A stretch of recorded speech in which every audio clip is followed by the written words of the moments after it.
Welcome to another episode of the Eric and Mark Playground Rules Show. Patricia wrote a very interesting question to the show, and we will cover that today. And she writes, when people are bullied growing up and sometimes into adult life, they develop defense mechanisms to anticipate and thwart bullying before it starts. In general, it works well to keep bullies at bay, but can also ruin relationships with new people that we meet. I found that in expecting to be bullied, situations often become awkward when my son meets new people on the playground. These new people, sometimes in a genuine attempt to relate, will make jokes, and because of his hypersensitivity, he assumes that they are personally attacking him and lashes out with a demeaning, clever retort that stresses the new relationship, picking a fight where there wasn't one, and inviting playground bullies to join the attack like he was some kind of wounded animal. Here's my question.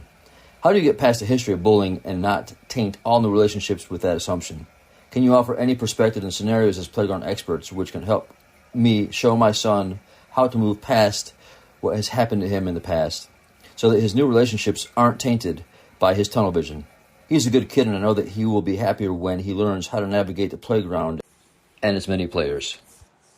So yes, in response to what Patricia said, I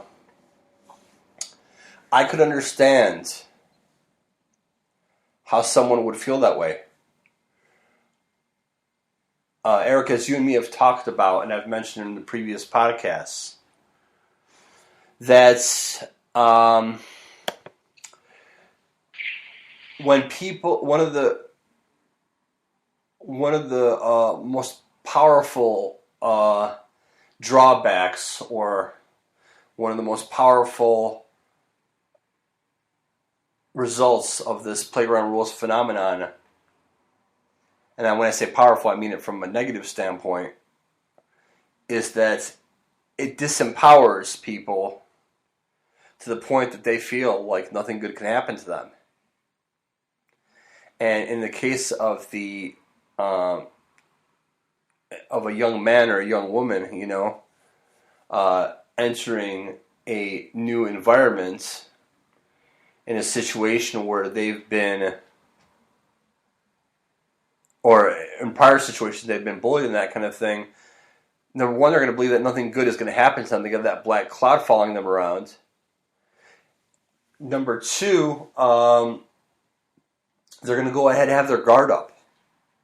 They're going to be guarded. Well, who are you to me? Why should I trust you? Or why should I believe that things are going to be different? And I think that's a natural response. It's unfortunate that it's that way, but it is a natural response to things having gone a certain way. If somebody's been bullied, has moved around a lot, for the first, let's say, 8 years of school or whatever, through, elementary school, middle school, junior high, whatever it is. Why would they think that'd be any different? Now, maybe they still have some hope. Maybe they still have some hope. Like, this time's going to be different. But in this case, what Patricia was talking about, it ends up being that they expect more of the same. And it sounds unfortunate to say, but why shouldn't they?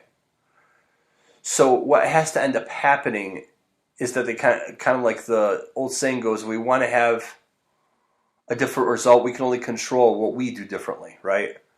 Can't keep doing the same thing expecting a different result. Should still feel free to be ourselves, empowered to be ourselves, and not have to be contrived. But maybe you'll eventually find a group of people that will accept you. And what's interesting is that I got bullied through all the early years of my life, all the way up until the middle of high school. Then all of a sudden, I'm finding people that like being friends with people that they're not bullying me. In fact, they like me. They think I'm eccentric. They think that I'm cool. They think that I'm fun. They think I'm all these wonderful things. And it's just kind of like, oh, eventually you'll find that group of people. Kind of like, what ends up happening when people are in a whole bunch of relationships before they get married? They might go through, 1 or 2 or 3 or 5 or 10 relationships before they finally find the right person.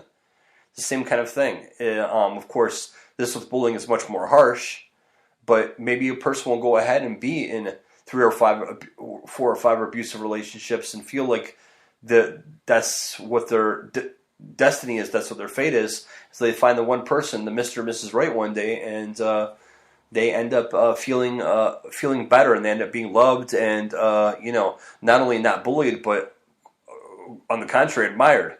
Sometimes you just have to do your best to grind it out, perhaps, and keep good things in your mind and your heart, whatever that is. Maybe that's art, literature, religion, whatever it is, family, friendship with others, and just believe that eventually something good is going to happen. Because negativity breeds negativity, and nobody's judging anyone for feeling that way. But at the same time, we're trying to break a cycle here. And you and I talk a lot about cycles. What do you think about that? Yeah, excellent points. Do you think that the shift happened for you as a conscious endeavor to find new social circles? Or do you think it was the strength of your new personality that attracted another kind of person? It's a very good question. I think that in that case it's both. I think that at some point I just got tired of all of it. I got tired of my threshold with, I've had enough of being bullied. It's time to fight back. And I kind of look at the people, kind of like this revelation, the people that I've been looking for so many years to go ahead and be popular among them or reach their approval or that kind of thing. I kind of took a look at them and I'm like, man, these people, they really ain't all that. I'm seeking approval and affirmation from them because my self-esteem is low, but almost like I have this enlightenment, like, a few months later, I'm like, why was I even friends with them to begin with? Or wanting to be friends with them, or wanting to hang out with them. Not saying that from a judgmental angle, but they're not that nice of people. They're not loyal as friends, They're not reliable. They're kind of like every one of them seems like they're looking out for themselves, number one. And constantly scheming against each other and everything. And then they go ahead, they're your friend outside of school, but then in school, somebody's bullying you and they go ahead and they laugh with them or whatever. Just like you kind of realize it's like, hey, you know what? These people ain't my crowd. So if you're winning a lot of approval from a group of people who you really don't like or who you believe has a really low moral compass, you're probably doing something wrong. If you're disliked by a group of people, if you're disliked by a group of people who's treating you poorly or who's treating others poorly, and or they have a very low moral compass, and they happen to not like you, guess what? You're probably doing something right. So you take this group of people, they're not very nice people, right? So that means that if they don't like me, that means I must be doing something right. That's how I feel about it. And I think that's kind of where I went with it, where I was just like, I'm trying to be popular with the wrong crowd here. Now, when a person has low self-esteem, let me reiterate that. They're going to seek affirmation constantly, wherever they can find it. It's a normal human response. But at the same time, if that well runs dry, and we stop seeking the affirmation from those groups, especially within the playground rules phenomenon, then the powerful bullies or the executive types or whatever, we might realize, hey, you know what? I don't really need their affirmation. In fact, I may not even want it. And that's when I think that was the turning point for me, saying, you know what? I think that I've just kind of moved on. I'm kind of over it. I was tired of it, and it was not so much that I was seeking a new group, but I was kind of seeking to ditch the old group. And what would you advise people that are going through stuff? How can they break the cycle? How can they stop tainting future relationships with the pain and anguish they had in previous relationships? Or is that not even possible? Well, that is an excellent question. And I think that that's a question that billions of people around the world are looking to answer. And I think that goes back to the topics of closure and forgiveness. It was interesting because years ago, I was speaking to some different members. I guess what you call a day program, kind of like a place that people go, kind of like a social situation, getting together in some classes and everything. But it was with an intent based on feeling well and connecting, networking, this kind of thing, and people kind of overcoming different obstacles, whether those were mental, emotional, spiritual. People were collaborating on different things, they're kind of like talk groups, I guess you could say. And I was collaborating with these people, and And it was interesting to listen to them and their insights, because everybody kind of knows thinks they know what it means to forgive somebody. But there was one specific talk group that I attended that reshaped my thinking about forgiveness. So the person who's leading that session says, "What does everybody think about forgiveness? Can somebody please give me a definition about forgiveness?" And people are kind of responding along the same lines. "Oh yeah, forgive somebody, that means you go ahead, you let them back into your life, and you go ahead and you give another chance," and that kind of thing. Forgiveness doesn't have to be that way. Forgiveness could be, "Hey, I've drawn my conclusions about you. I have my closure about you and my relationship with you, and I'm ready to move on." I think that closure is very empowering. So let's say, for example, you have a friend who harmed you, did something duplicitous, hurt you in some way. You may go ahead and choose to forgive that friend. But the thing is that you're in that person's friendship may not be the same ever again. You may choose to keep them arm's length. You may just choose to say, "Hey, I'll see you around, buddy. I'll see you at some other friends, at parties or gatherings or whatever. We'll be friends through other friends or whatever. I'll see you at some point down the road." But it changes. So I always thought that forgiveness was about, you 100% with an open heart, an open mind, welcome somebody back into your life the same way as before. You can choose to do that. It's not saying you can't.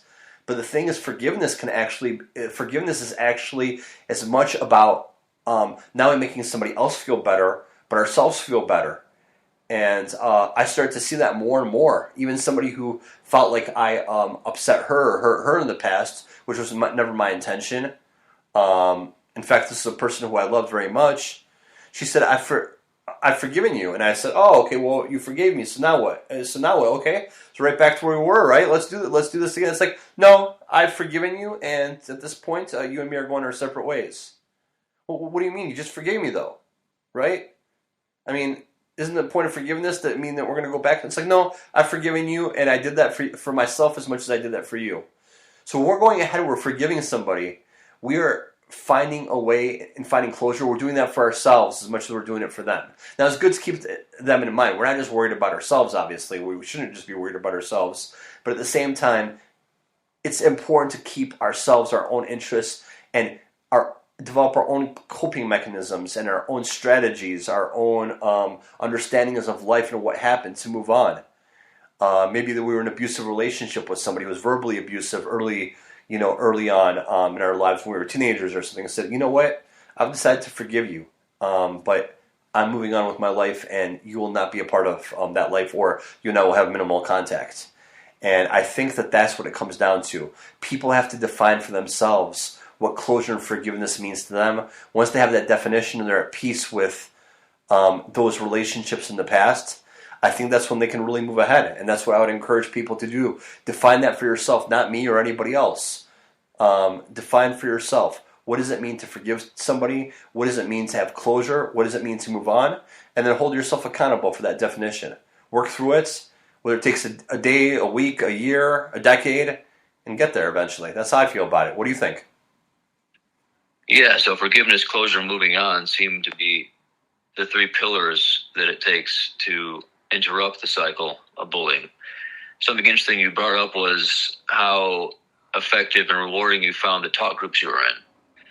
So that would bring up another point of how important it is to gravitate away from trying to hang out with the cool crowd and replace that with trying to find people that are like-minded and trying to accomplish something. Yes, absolutely. And that accounts pretty much for everything. Because if you go ahead and you're, let's say, for the quick little sports analogy, you go ahead and you're a big baseball fan, and you want to go ahead and hang out with the guys who are big football fans. It's like, "Oh, you're a baseball fan. Well, that's kind of a nice change." Okay, we have 12 people in this group of big football fans, diehard, doing fantasy football, that kind of stuff. "Oh, and you happen to be a big baseball fan. Okay, well, it'd be nice to have you as kind of our special guest." But then you're going ahead and you're talking baseball that whole time in that group of guys who are in football. It's like, all right, you know what? This guy's getting kind of... this guy's probably getting kind of tired. We're here to talk football, and we have to hear about this guy and his collection of baseball cards, everything. I'm really not that excited, man. Like, your charm is wearing really thin. But then after that, what if the guy goes ahead and that same person who has that enthusiasm for baseball, has these wonderful baseball cards and everything, comes into a group of newly formed, baseball fantasy club or card collecting club, or whatever. He talks about, hey, I've got a Babe Ruth or a Hank Aaron card from this year. It's like, are you kidding me? I haven't been able to get my hands on that. He's the star of the show. He's the coolest guy there. So you have to go ahead and you have to find your place, and that's the mistake I'm encouraging you guys. It seems like there's nobody out there sometimes, but I made that mistake for years and years and years. I'm not slapping you on the wrist because I'm as guilty as anybody. Trying to find that affirmation with people who didn't want me. They didn't need a personality like me. That kind of thing.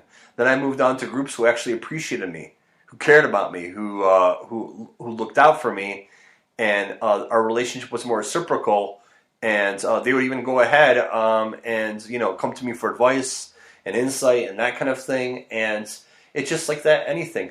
People have to find their place. However, I'm not going to pretend like I'm on the high horse here, so to speak, because I, even to this day, am probably more scarred than I want to admit by a lot of the bullying that I experienced early in my life. I still found myself being angry at those people and feeling resentment and feeling like, hey, if I could have done it differently, I would have done them this way or that way. They wouldn't have gotten away with what they did. I'm just like, why am I thinking about that?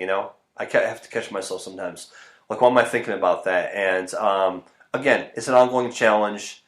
It's a struggle. And this show is not necessarily about religion entirely, but for somebody who does believe in God and that kind of thing, I think that they can go ahead and find forgiveness through that. Otherwise, if a person maybe is not very religious or doesn't consider themselves very spiritual, they know that forgiveness has more of a quote-unquote practical than a theological angle. Hey, if I'm being angry, if I'm not feeling closure, that's keeping me from getting ahead and moving on and other stuff. So I think whatever angle we come at it from, we understand the importance, the value of finding closure and moving on, and defining forgiveness, I think, is one of those most important things. And like I said, that may not take a day or a week or even a month. That could take a decade, or in my case, that could take close to 3 decades. So that's where I'm at. How do you feel like when you were, Eric, when you were younger and you weren't picked for the teams that you wanted and that kind of thing? How did you move on from that and then eventually turn out to be a very successful soccer coach at different levels? How did you turn that around? Well, you brought up God. That's a big factor. Having faith in God and His plan for your life, His plan for my life, and just operating under the idea and guise that I can accomplish great things, and believing in myself more, not really trying to seek the approval of the masses, and realizing that I guess it's about a choice of how we decide to focus on what's going on. So there was a martial arts instructor. He was a jiu-jitsu guy. He's definitely somebody you would not want to tangle with. But even he showed leniency and common courtesy to people, and he labeled it as giving people an excuse. And that kind of eased the tension on himself and alleviated him from not being angry all the time. So, for example, he would be stuck in traffic on his way to work. Somebody would cut him off and flick him off.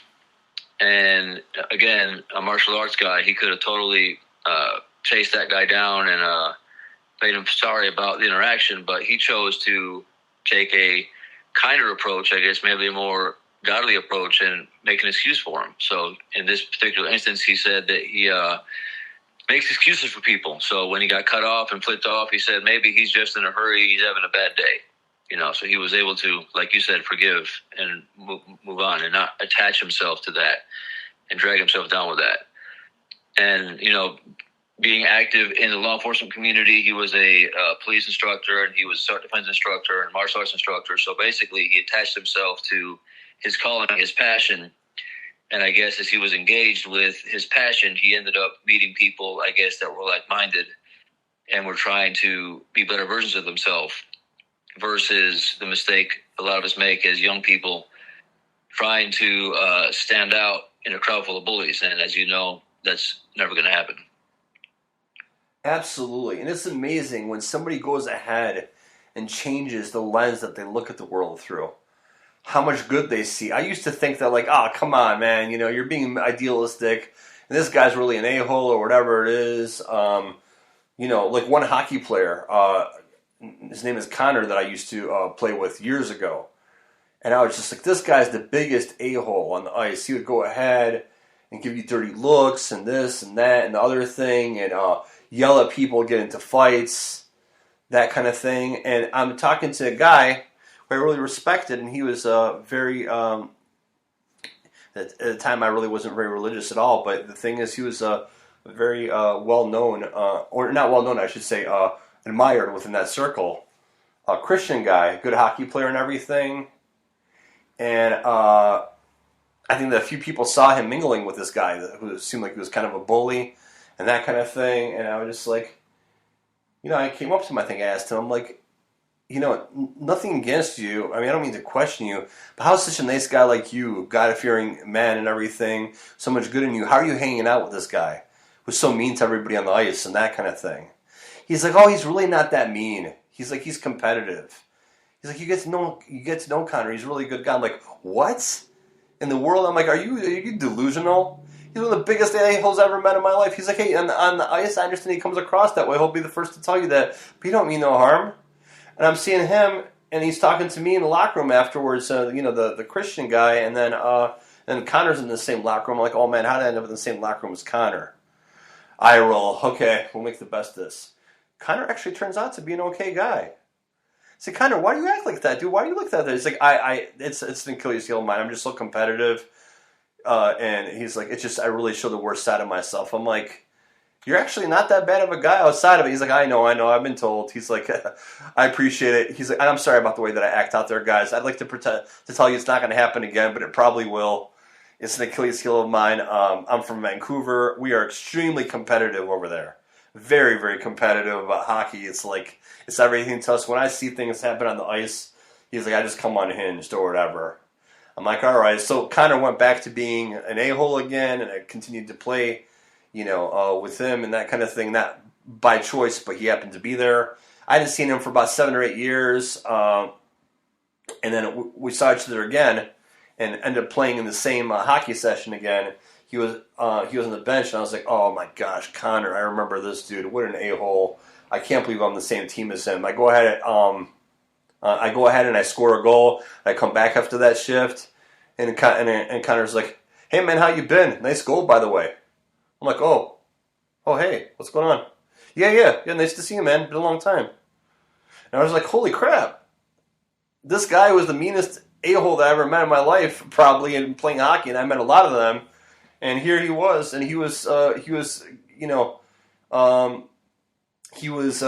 nice on the bench and congratulating me on the goal, asking me how I've been. I'm like, this guy's such an a-hole, he probably don't even remember me. He remembers me. And he was still a little bit feisty out on the ice and still stirring people down and everything. He was like a mild version, like Connor Light, I guess you could say. But I was actually pleasantly surprised. I was pleasantly surprised to see how he had come around. He was better. And he'll probably never completely change. But I'm like, you know what? If you look for the right things, and if you see people through a certain lens, and you don't personalize everything, you might end up seeing some things about people. It's like, hey, you know what? He's not as bad of a guy as people make him out to be. And it was interesting because I went ahead and I thought the Christian guy, I'm like, he's being delusional. Connor's really a horrible guy. Horrible person. Yeah. I'm like, I guess Connor's not that bad, So it's just, I guess everything we take in context, and it's really interesting. The moral of the story is that we see through the Christian line of understanding, or just people who are even not religious, look at other people that say, hey, look, if you look at this guy from a certain angle, he really is a pretty good guy. He's not that bad of a guy, actually. Look at all the good he does, even if he'll stare you down or talk some nonsense while he's playing hockey with you. So if we were to give advice, Patricia, to give her son, would we be encouraging her to encourage her son to try and turn bullies around? Or is it, you think, better to just try and detach and find other social activities? That's a good question. And I think that and I say that about a lot of your questions, but because they're almost always good questions. But the thing is that, some better than others, but I'm in all seriousness, I'm joshing with you. But the truth of the matter is, though, because her son is expecting bad things to happen, it's good to go ahead and encourage him to say, okay, wait a minute, you know that the bullies are out there. You know that there's a chance that you could be bullied. But at the same time, it could go the other way. It's kind of like I said along the lines of the groups. It's important to say, hey, I went through 4 or 5 different groups of friends before I finally found, 1 or 2 groups of friends that I really felt comfortable in, or really felt appreciated, and that I really mattered in. And that group is eventually on the way, just like finding Mr. Right or Mrs. Right or whatever. That group that we're comfortable with eventually comes along the way. So don't go ahead and give them like some kind of seemingly meaningless kind of thing, like, oh no, this time is going to be the time. You started a new school, and after getting bullied at your last 5 schools, it's really going to be different this time. I think that's kind of hard for people to believe. Because like I said, they got that black cloud hanging over them. They don't believe that good things are going to happen to them anymore. And we're kind of giving them, feel like to them like we're losing credibility for giving them false hope. Just say, hey, listen, I'm not going to guarantee or promise that this time is going to be different, or this could be better or whatever. I got a good feeling about it. Just kind of like lay low for a little bit, see what happens. I noticed that when I was very outspoken, when I was in new groups or new schools or whatever, I noticed that I got a lot of attention. It put me in the spotlight, and I got bullied in a lot of situations as a direct or indirect result. When I was kind of like a little bit more quiet and observed and listened more than I talked, I just kind of like, then it seemed like people just kind of, maybe I was off the radar a little bit. And it's good to be off of people's radar to a certain degree when you're new somewhere in a new group or a new school or whatever, or it seems like you're staying off the radar for bullies. So I think that, and it doesn't mean somebody has to live scared or anything, but I think that it's good to go ahead and come in and listen and not be too opinionated at the outset, or try too hard to make friends. I think that just kind of comes naturally. It takes some patience. It takes some self-restraint. I even noticed at some companies that I was at where there was definitely the playground in effect. When I was going ahead and I was quiet, and usually I'm a very outspoken person, as you can tell by this program, but when I was quiet, I was more just kind of like listening, nodding, observing, that kind of thing. I think I got more respect than places where I came in and I dropped the kitchen sink on people with all my opinions and all my bold ideas. How has your experience been with that, Eric? How has that worked for you, let's say, being in new groups, trying to get a quote-unquote fresh start, and then also in work environments and that kind of thing? How have you found your way? Well, it is kind of difficult because, you have the best intentions of getting a fresh start, but the common denominator of the equation is you. And so you find yourself making similar mistakes of trying to fit in, of trying to be in the cool crowd, trying to have your voice heard. And the same thing happens. And then you change employers, and, you hope that it's different this time, and it just seems to have a vicious cycle. So I guess what's worked for me is I've just increased my level of training, and that's boosted my level of confidence.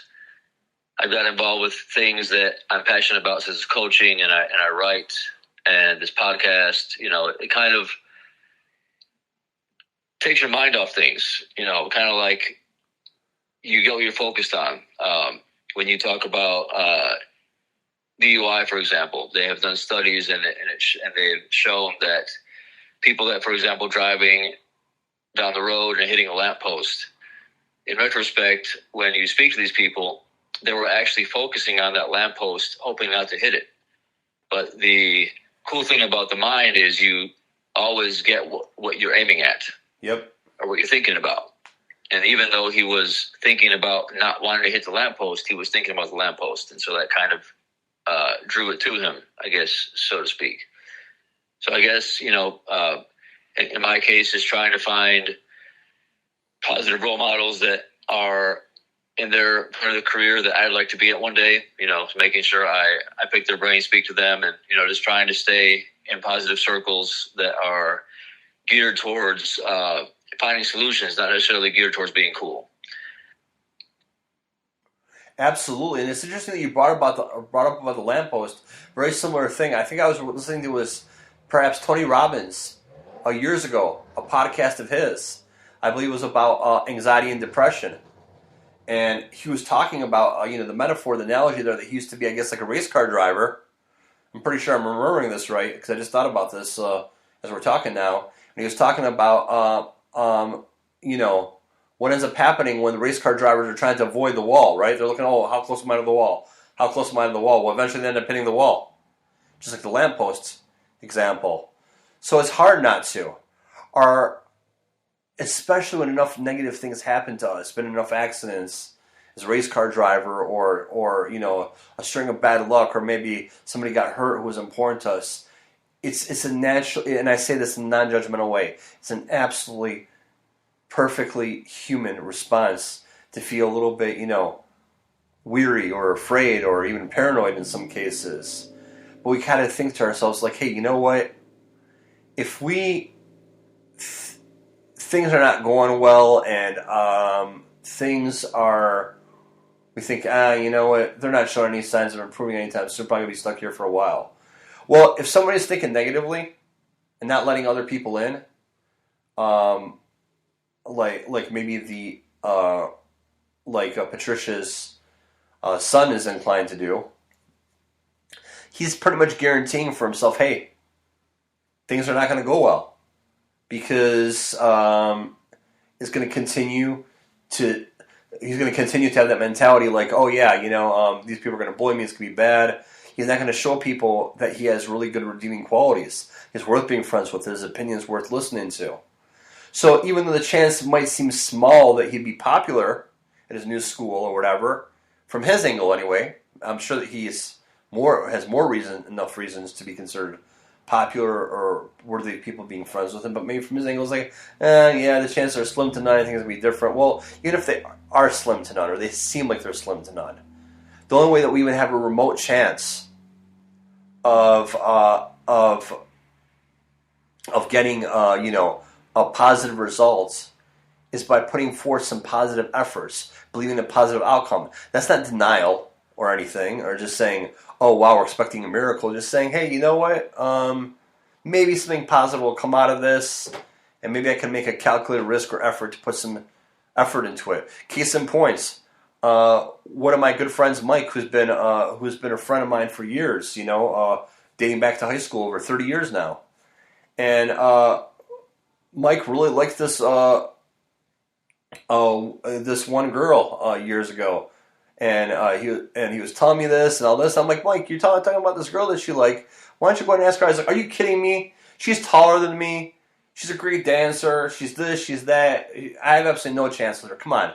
She could pick any guy that you want to tell me. Mike, listen, you're already suffering over her to begin with. Because you like her so much. She's the perfect girl for you, that kind of thing. So why don't you just go ahead and ask her out, even if you think that your chances are low. She's a lot of people to choose from. Maybe, just maybe, she'll go ahead and she'll say yes to you. It's like, I don't know about that. Yeah, I'm probably not going to do that, etc. Well, guess what? Mike kind of blindsided me because he actually went ahead and asked her out for Valentine's Day the one year, and I think she got probably 3 or 4 other offers from other men, including her ex-boyfriend, who wanted to get back together with her, who wanted to go out with her for Valentine's Day. She turned all of them down and said yes to Mike, and ever since that point, the two of them are happily married with 2 children. Now he's the best man in his wedding. And he gave me a toast in his speech. I thought I had no chance with my wife whatsoever. I thought she was completely out of my league, and my blunt, annoying friend Mark went ahead and told me, give it a chance. And finally, I just gave in. I'm like, well, what do I have to lose, And here we are, and I still can't believe that it happened to this day. Again, we absolutely positively guarantee that pretty much guarantee that nothing is going to happen to us if we continue to think negatively and expect negative things to happen. If we could just allow a little bit of an open door, a little bit of open light to say, hey, maybe something good can come out of this. Maybe it won't happen the first time or the third time or the 10th time, but then something good will happen, and we'll be surprised. And it might happen like in many things in life, something good when we least expect it. So in your experience, where are all the people that bullied you in the past in current day? That is a very, very important question. And that's something that I think about a lot, actually. Probably more than I should. Now, of course, I come from the realm of psychology and social work, so should is kind of a bad word, but at the same time, what the heck? Let's put it out here in a podcast more than I should. I'll double down on it. I think that I've looked them up, and I've tried to kind of wonder, like, hey, what are they doing these days? Have they changed? Are they still the same way that they were? Have they learned? Do they remember me? Do they feel bad about what they did? Like, I went ahead and several of them I reached out to on Facebook and wanted to become friends with them, or some of them reached out to me. Or a guy who always used to bully me, who I played hockey with, and he invited me to play hockey a number of years ago. We never got together, but he still made multiple invitations. It was me that kind of just like intended to some degree, but then kind of like didn't really reciprocate, never followed through on it. Maybe I was feeling a little bit guarded.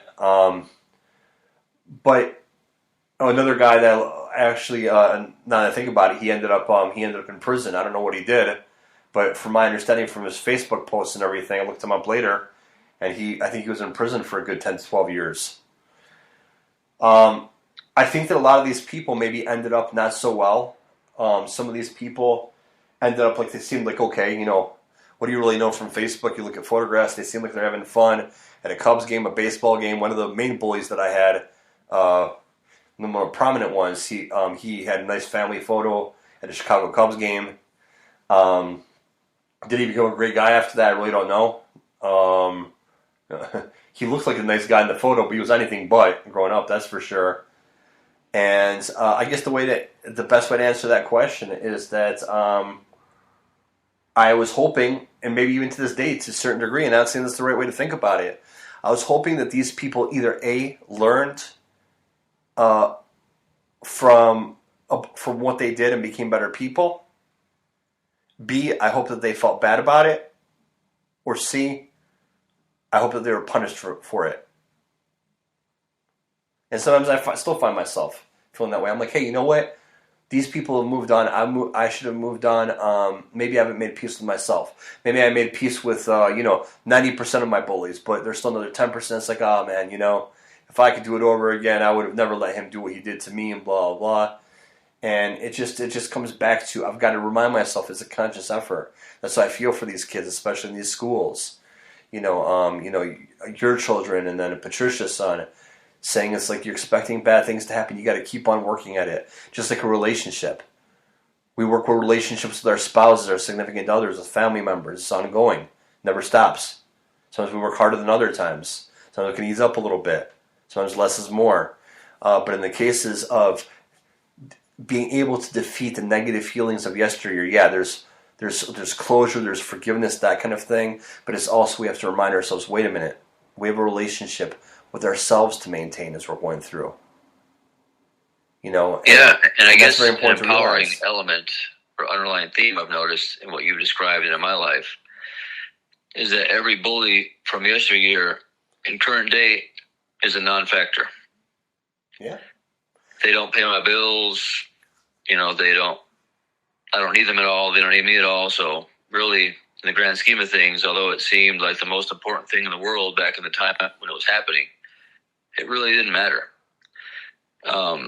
So in conclusion, what are 2 actionable steps that you would propose to Miss Patricia that she could do with her child to try and get him on the right track? Well, along the lines of what you said, it's very important to talk to like-minded people.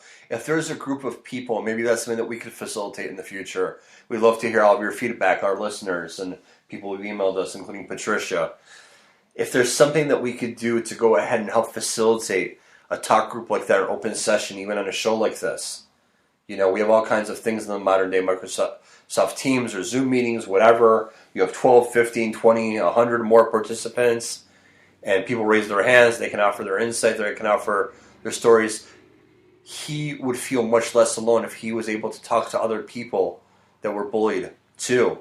Maybe around his age, maybe a little bit older, a little bit younger, but the thing is that they've experienced the same thing. They can empathize with each other. Empathy, compassion is so important, and feel like, hey, you know what? Amongst the people who were bullies, I wasn't a very cool guy. But amongst the people who were bullied, as in the victims of bullying, I'm a star. They love me, and I love them. So that means I must have done something right. It's very, very important to speak to like-minded people, we said, like-minded experiences, read books, sometimes watch maybe videos, films about what's happened. That's one of the main reasons why I think that you and me gravitate to the Karate Kid and Cobra Kai, that show, because we feel for the people who have been bullied and how they responded. Have they done something spiritual, meditative, or have they responded with anger? Maybe we've done all the above at some point. But I think it's very important to definitely, those vessels of whether it's spirituality, literature, art. I find music to be very soothing. I got a punching bag a while ago to go ahead. I'm not planning on getting to a boxing match with anybody. Go ahead and let off some aggression, coping mechanisms. But like-minded people, I think, are really at the center of it all, at the epicenter. And people who understand you, care about you. And you may not be popular in other groups of people you don't want to be, probably wouldn't want to be popular in any way, but you could be a star in circles of people who really matter to you, kind of like you said about the non-factors. I'd rather be the star of the show with people who or at least a valued member with people who are factors in my life than be held in some kind of high regard as an executive amongst people who are non-factors or who are bullies themselves. That makes a lot of sense. Yep. And in my case, final thoughts. Phil Jackson used to quote this author a lot as he built his teams. The author is Rudyard Kipling. And the phrase is, the strength of the pack is the wolf, and the strength of the wolf is the pack. And as we are, by human nature, a pack animal, or a pack mammal, in the case of the playground bully, it is the attempt of people to belong to a tribe or to a group and to take control of that group, which can make sometimes people be bullies. And something I've told my youngest son, who has that horrible experience being bullied, is that he needs to attach himself to the right pack, and the right pack is his family. The only opinion that should matter to you is the opinion of those that care about you. And so to Patricia, to try and encourage her son to be more involved in the family life. I don't know what the family life is like, but to have more family outings, to try and make sure you have more family dinners, to get your son involved in sports, in martial arts, in different clubs, wherever he gravitates towards, wherever his passions lie. When you do all these things, I think you and I have done those things that kind of centers you and makes you attach yourself to the only pack that matters, and that's family and friends. Absolutely. And keep that window of hope, as we talked about earlier in the podcast. Keep it open. Just not to the point that you feel like you're going to go ahead and be devastatingly disappointed, but say, hey, maybe, just maybe it'll be different this time. Let's go ahead and see what we've learned from in the past. Observe these people, listen to them, and kind of do a little profile, and let's see what happens. Maybe this time around it will be better. Because at least we got a fighting chance at that point. And yes, keep the hope alive within reason, and we'll call it calculated hope. And do all those things, and hopefully, again, he's got to remember that he matters. If he doesn't feel like he matters in the group of people he's hung out with in the past, like you said, his family matters, his current friends matter. And if this school, this new place that he's at, a new group of people is right for him, he'll matter among them too. He's got to keep on doing this thing and keeping the faith. Yep. So, Ms. Patricia, I hope this conversation helped you. And if you have any updates, we would love to hear from you. And that's all I have for now. Amen. Thank you, and we'll talk to you soon.